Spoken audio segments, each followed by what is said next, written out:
Está fazendo aqui um estudo sobre essa palavra aqui que Jesus falou: em verdade vos digo que não passará essa geração sem que tudo isso aconteça. Né? Então, o que podemos entender como geração? Né? As gerações, elas têm suas divisões, né? Todas as gerações, desde Abraão até Davi, são 14 gerações. De Davi até o exílio babilônico, 14 gerações. E do exílio babilônico até Cristo, 14 gerações. Então, a geração em qual Cristo está dizendo é a dele, né? Que possivelmente seriam mais 14 gerações, não sei dizer. Então, no momento em que Jesus estava presente, é uma outra geração diferente das 14 passadas. Então, aqui a gente tem que ter uma noção do que Jesus está dizendo. Há também algumas questões sobre a cidade de Nazaré ali, de não existir uma sinagoga onde Jesus cita ali o Isaías 61, tá? Algumas pessoas indagam isso. Só que naquele local, onde supostamente é a cidade, não tem escavações feitas nos locais ali, em todos os locais, para a gente saber se de fato havia o templo. Até porque a própria cidade ali é difícil de entender, né? Porque é questionado o corpo de Jesus sendo pego por José de Arimateia, né? É questionado a questão do sepulcro ser uma sepultura de ricos. A cidade de Nazaré ali geralmente tinha muitas pessoas pobres, né? Não era uma cidade rica. Possivelmente o fato dessa cidade ser muito isolada e pouco conhecida, ela por isso não é citada no Antigo Testamento ali por pessoas, né? Por Flávio Josefo, por pessoas que trazem histórias para nós aí e também na Bíblia hebraica ali. Então, não há citações porque essa cidade era muito pequena, praticamente como se fosse um bairro, né? Com 50 casas, comunidades, pouca gente. Então, era uma coisa muito isolada. Então, você tem ali, não tem como saber se tinha ali a sinagoga, só se sabe que há um relato de que foi feita essa leitura, né? Do cumprimento disso. Algumas profecias relacionadas ao Messias ser da tribo de Judá, né? Porque há algumas promessas em Gênesis, né, sobre o Messias ser dessa linhagem. Né? Quando você observa lá em Apocalipse falando que Jesus é o leão da tribo de Judá, existem atributos sobre o leão, né, de reinado, existem alguns atributos ali colocados em Apocalipse para justificar essa vinda de Cristo como rei. Né?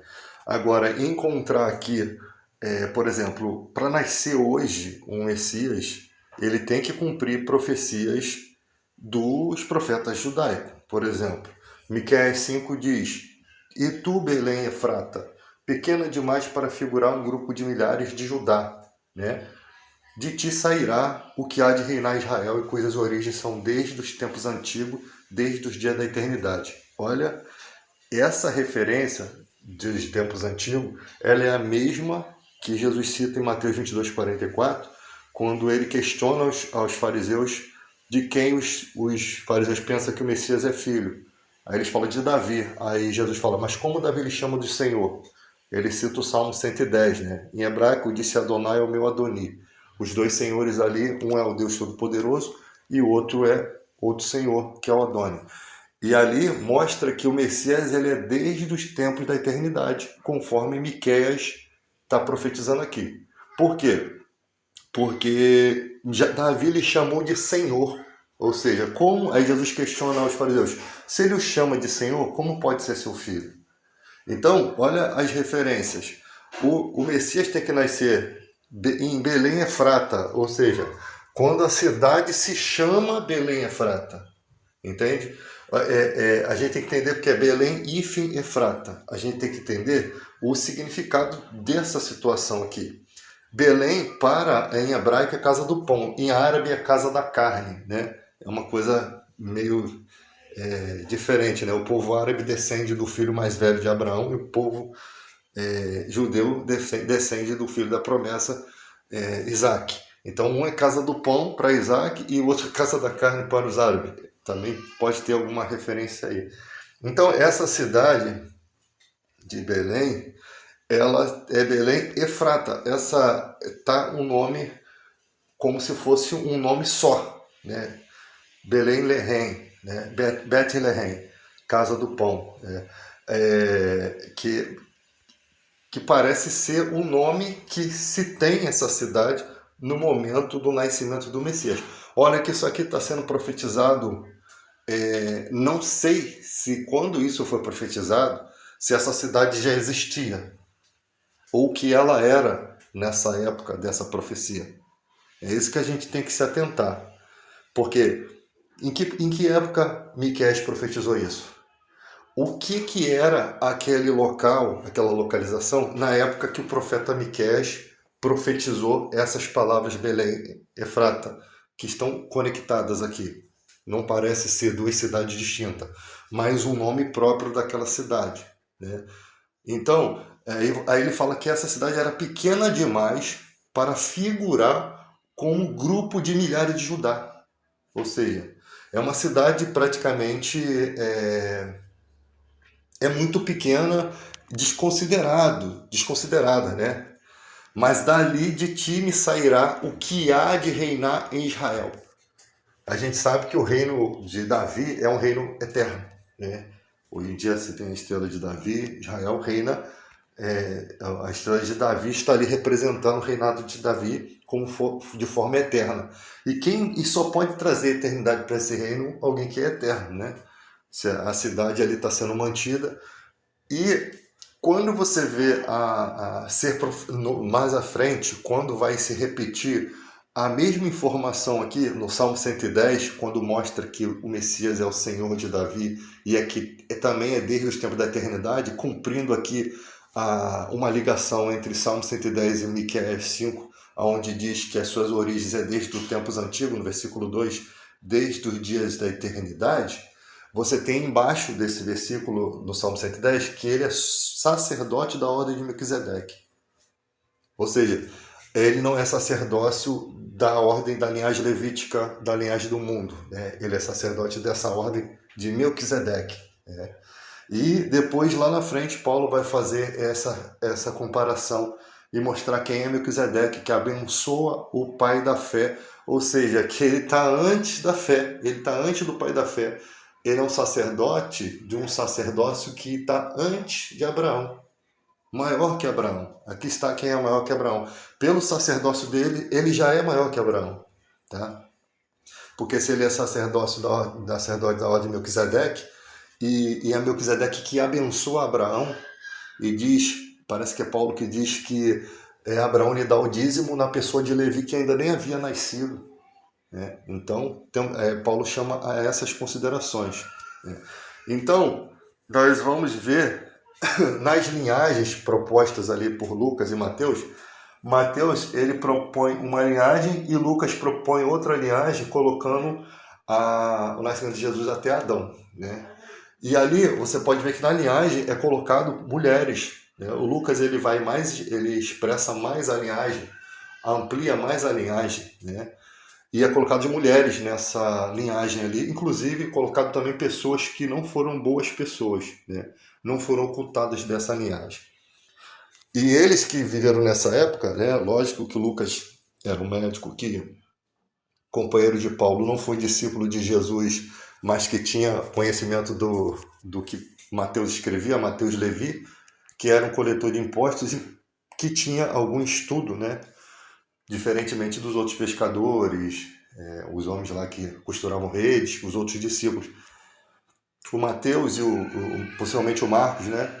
João Marcos também tinham um certo conhecimento, mas o Mateus, Levi, ele vai falar dessa linhagem, né? Ele vai fazer algumas abordagens, como dizendo que a Virgem conceberá e dará à luz, quer dizer, ele coloca como virgem um texto que aparentemente não diz que é virgem, mas que é um sinal, né? A gente tem que raciocinar uma questão.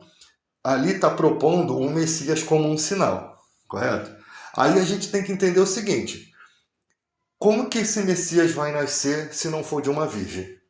Por quê? Porque se ele é desde os tempos da eternidade, como que porque ele é totalmente diferente de um humano comum. É isso que a gente tem que raciocinar. Porque eu e você, seres humanos, o rei Davi, todos esses não são desde o tempo da eternidade. Consequentemente, o nascimento dessas pessoas pode ser de pai e mãe. Agora, como é que nasce nesse mundo uma pessoa que já é desde os tempos da eternidade? Ele precisa nascer de uma mulher virgem e de um poder de Deus, porque ele já existe.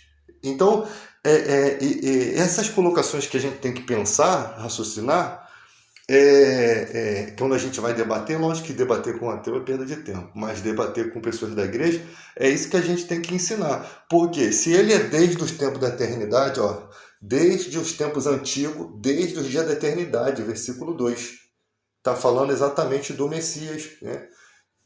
Aqui é uma profecia da vinda do Messias. E tu, Belém, está pequena demais para figurar com um grupo de milhares de Judá, de ti sairá o que há de reinar em Israel. Aí ele começa a falar desse reinado e dessa pessoa, cujas origens, ó, de ti sairá o que há de reinar em Israel, né? E vai falar dessa pessoa, cujas origens são desde os tempos antigos, desde os dias da eternidade. Jesus, em Mateus 22:44, ele fala isso para os fariseus. Quando ele questiona o Messias, como é que o Messias pode ser filho de Davi se ele chama de Senhor? Essa comparação está encaixada dentro da profecia de Miqueias. Literalmente bem estudado, bem colocado. Ele é antes de Davi. E ali naquele texto eu não precisaria nem dizer que era uma virgem. Por quê? Porque se ele é desde dos tempos da eternidade, ele não tem um nascimento comum como o nosso. Ele tem que ter um nascimento específico. E o próprio texto diz, eis que haverá um sinal, né? Um sinal. Que sinal é esse? O sinal da vinda dele. Como seria essa vinda? Quando se trata de questões de virgindade nesse texto, que a virgem conceberá e dará luz, é lógico que no contexto judaico, as mulheres casavam com 12 anos, os homens com 13, a virgindade era uma coisa comum. Ela não é uma coisa assim absurda como nos dias de hoje, né? Nos gentios, com a gente gentil lá, na cultura deles, as mulheres praticamente eram virgens no casamento. Então, se o texto não diz que ela não era virgem, não afirma que era, mas quando vai determinar ali as palavras, você percebe que dá a ideia que é no tempo de sua virgindade, que é no tempo de casar, no tempo de sua juventude. Então, possivelmente, poderia dizer que era virgem. Esse texto de dizer que o Messias é desde o tempo da eternidade, como provei para vocês aqui, ele é muito mais relevante, porque se ele já existe, como que ele nasce de novo aqui? Vai vir, a alma dele vai encarnar em um ser humano? Não tem lógica. Então, o nascimento desse ser, que é o Messias, é só você questionar o seguinte: o Messias que virá para o judeu, ele é divino ou ele é humano? Como que ele teria que vir hoje? Se esperam uma Mashiach, como que teria que vir uma Mashiach? Primeiro, tem que nascer em Belém Efrata. Cidades que não existem desde o primeiro século foram destruídas, né, e reestruturadas. E a palavra Belém Efrata não se chama mais a cidade por esse nome. Então a gente tem que raciocinar o seguinte: ele tem que vir quando a cidade se chamava Belém Efrata, porque não se sabe nem o que significa Efrata direito. Ou ele pode vir a qualquer momento. Segundo, ele tem que ser desde os tempos da eternidade. Como é isso? Ele já tem que existir na eternidade. Então, se vier um Mashiach judeu, se o nosso Jesus não fosse o Mashiach, né? Se não, vamos supor que não fosse, como que ele tem que vir? Ele tem que vir dessas formas, por quê? Porque é o profeta dos judeus que está dizendo isso. Não é, inclusive, a nossa fé ela é toda nos dada por judeus, né? Quem está contando as histórias para nós e aplicando a ideia da fé com as estruturas da lei, das questões do Antigo Testamento, da lei dos profetas, são os judeus. Não são os judeus importantes, não são os judeus, na maioria ali, não são pessoas escribas ou estudiosos, mas são judeus que tinham algum conhecimento. Sendo que Paulo já era um cara mais eloquente em relação a esse entendimento, né? um cara que ele foi um perseguidor da igreja, né? E que era fariseu dos fariseus, ou seja, não é um cara desentendido, é um cara entendido do assunto. E ele vai fazer comparações e consegue converter muita gente ao longo de sua caminhada, ele pregou em toda a Ásia Menor, de que realmente o Messias cumpria as profecias do Antigo Testamento. Eu acho que seria muito difícil. Se é difícil convencer um judeu hoje, imagina na época deles, que era muito mais rigoroso, onde eles tinham templo, tinha ordens eclesiásticas, eles tinham medo de serem expulsos da sinagoga. Como Jesus mesmo falou, vocês sabem que eu sou o Messias, mas não me confessam por medo de perder suas posições na sinagoga. Entendeu? Então agora, hoje em dia, as refutações que tem sobre isso é porque não se encontra uma cidade onde Jesus lá não tem templo naquela cidade. Quer dizer, as escavações arqueológicas, às vezes, que nem são, não há possibilidade de serem feitas para se descobrir, aí você faz uma escavação lá e descobre que havia resquícios de um templo, que dificilmente vai conseguir, quase não se sabe direito como é que está a cidade, porque outros povos habitaram ali. Aí você faz a escavação, descobre o templo, aí vai vir outra pessoa dizendo, não, mas aí eles esquecem esse argumento aqui e vai para o outro, né? E vai para outra questão, eles vão sempre tentando provar. Mas aqui está bem nítido de que o Machia ou o Messias, ele tem que ser desde os tempos da eternidade, tanto pelo profeta Miqueias, quanto pelo Salmo 110, que Jesus ainda cita em Mateus 22:44, que Davi falou pelo Espírito. Aí você vai para o Salmo 22, tem ali relatos que Jesus falou na cruz, Deus meu, por que me desamparaste? Transpassaram minhas mãos e meus pés, repartiram entre si as minhas vestes, sobre minha túnica lançaram sorte. Ou seja, Jesus crucificado nu, até a túnica deles eles tiraram sorte, que era tecido de alto a baixo. Então eles ficaram com a túnica porque não dava para rasgar e dividir. Mas aí as pessoas falam que a narrativa de judeus da época de Cristo é de adaptar o que eles estão falando ao que já existe. Cara, só se existisse um cara muito especialista em compreender isso, né? Porque, tipo assim, tá narrado lá, repartiram as vestes, a testemunha está aqui, ocular. Será que ele está narrando a crucificação para adaptar às profecias do Salmo 22? Porque no texto onde diz que repartiram as vestes, eu não me lembro de ter essa especificação. Ele disse, está acontecendo isso para se cumprir o Salmo 22. Eu sei que existem citações na Bíblia que Jesus disse assim, estou fazendo isso para que se cumprisse o que foi dito pelo profeta tal, e ali o discípulo ia lá, né, que estava com Jesus, e relatava, ó, ele disse isso aqui como cumprimento daquilo lá. Né? Que eu não teria problema nenhum, porque você é uma testemunha ocular e você está relatando o que você viu e aquilo que Jesus está dizendo. Agora, a ideia aqui fora é de argumentar que essas pessoas, judeus, né, autênticos, pessoas daquele povo, se abdicaram da sua religião, estão mentindo para si mesmos, inventando história para adaptar-se com o Antigo Testamento. Olha só que coisa interessante. O cara, ele está fazendo isso a troco de quê?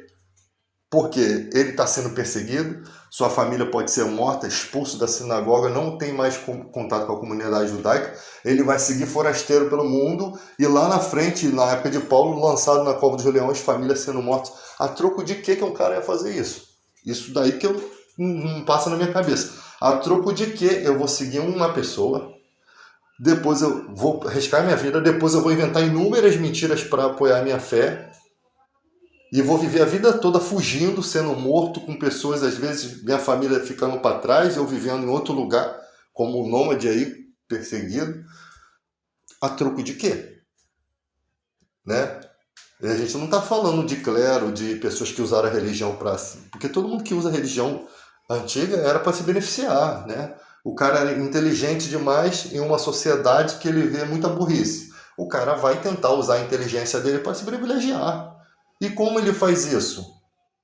Ele vai fazer isso se beneficiando dos incautos, criando religiões, fazendo questões desse sentido. Agora, o cara Mateus Levi, coletor de impostos, o cara que estava ali na coletoria, que tinha um bom emprego, Largar tudo para seguir um estranho, para depois inventar um monte de mentira para poder sustentar a fé, passar a vida toda sendo perseguido e morto, vendo seus amigos mortos, aí é muita falta de caráter você dizer que o cara está escrevendo aquilo para adaptar a sua religião. Não condiz.